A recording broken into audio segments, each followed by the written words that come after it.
लोग ना पुलवामा अटैक भी हुआ, 26/11 हुआ, लोग विक्टिम की फैमिली को भूल जाते हैं। लोग जाके पूछते नहीं है कि उनकी फैमिली क्या झेल रही है, क्या हो रहा है उनके साथ, वो सब भूल जाते हैं।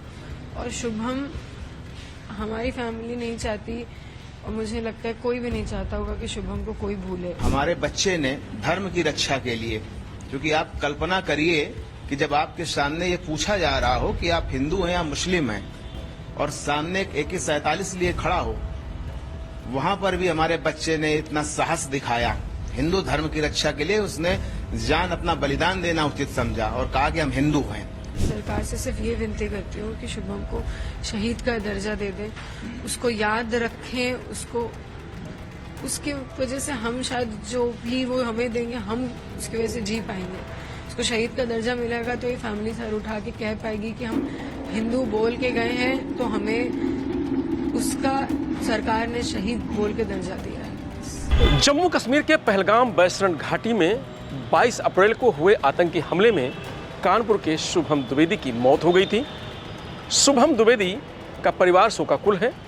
पत्नी ऐशान्या शुभम को याद कर रो पड़ती है। शुभम की पत्नी ऐशान्या और उनके चाचा मनोज द्विवेदी ने केंद्र सरकार से एक बड़ी मांग की है। ऐशान्या ने 26/11 और पुलवामा अटैक का जिक्र करते हुए केंद्र सरकार से अपील की है कि जिस तरीके से 26/11 और पुलवामा अटैक के विक्टिम को लोग भूल गए हैं, उस तरीके से हम शुभम द्विवेदी को नहीं भूलना चाहते हैं। इसलिए शुभम द्विवेदी को शहीद का दर्जा सरकार दे।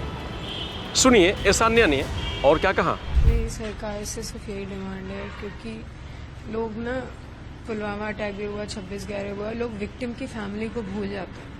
लोग जाके पूछते नहीं है कि उनकी फैमिली क्या झेल रही है, क्या हो रहा है उनके साथ, वो सब भूल जाते हैं। और शुभम, हमारी फैमिली नहीं चाहती और मुझे लगता है कोई भी नहीं चाहता होगा कि शुभम को कोई भूले। इसलिए मैं सरकार से सिर्फ ये विनती करती हूँ कि शुभम को शहीद का दर्जा दे दें, उसको याद रखें, उसको उसकी वजह से हम शायद जो भी वो हमें देंगे हम उसकी वजह से जी पाएंगे।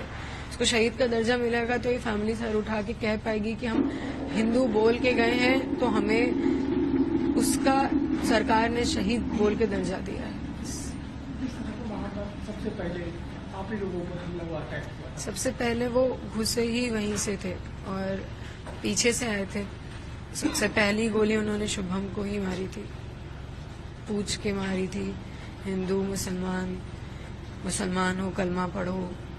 नहीं, हमें नहीं आता, हम हैं हिंदू, हमने बोला हम हिंदू हैं, मार दिया हम लोग। और वो लोग थे, कोई टूरिस्ट थे, लेकिन जिस तरह से शुभम ने वहाँ पर उनसे बात की थी, इस दौरान कुछ लोगों की जान भी बच गई। अब मैं तो जितना मैंने देखा है, मैं यही देख रही हूँ कि जितने लोग, मैं सबके सामने क्या बोलूँ, घर वालों के सामने, लेकिन जितने लोग मरे हैं वहाँ पे, उसमें से मात्र शुभम ऐसे हैं जिनका कुछ बचा नहीं था, क्योंकि उसको सोच समझ के बिल्कुल समझ के पास आके उसको मारी थी, क्योंकि वो पहला अटैक था। बाकी लोग तो उसके बाद अलर्ट हुए, भागने लगे, चीखने चिल्लाने लगे, तब इन्होंने उन्हें मारा है। वो पूरे बच्चे हैं, उनका पूरा शरीर है उनके पास। हमारे घर वालों को शुभम को देखने का मौका नहीं मिला कि वो उस आखिरी में उसकी शक्ल, उसकी स्माइल देख पाए, उसका चेहरा छू पाए।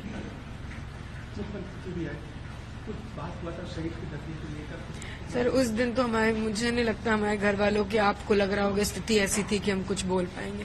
हम आप ही लोगों से बोल रहे हैं, आप ही हमारी बात वहां पहुंचाएंगे, आप ही हमारी मदद करेंगे। और हम उस दिन क्या बोलते हैं, उस दिन तो सब हुआ था। हमारे अंदर इतनी ताकत थोड़ी ना, इतनी समझ थोड़ी बन के बैठे हुए कि हमें ये करना है। हम तो उस दिन अलग ही उसमें थे। हमारे बच्चे ने धर्म की रक्षा के लिए, क्योंकि आप कल्पना करिए कि जब आपके सामने ये पूछा जा रहा हो कि आप हिंदू हैं या मुस्लिम हैं और सामने एक AK-47 लिए खड़ा हो, वहां पर भी हमारे बच्चे ने इतना साहस दिखाया। हिंदू धर्म की रक्षा के लिए उसने जान अपना बलिदान देना उचित समझा और कहा कि हम हिंदू हैं। तो हमारी मांग है सरकार से कि धर्म की रक्षा हमारे भतीजे ने करी है, हिंदू धर्म की रक्षा के लिए अपने प्राण न्यौछावर किए हैं, तो उसे शहीद का दर्जा मिलना ही चाहिए।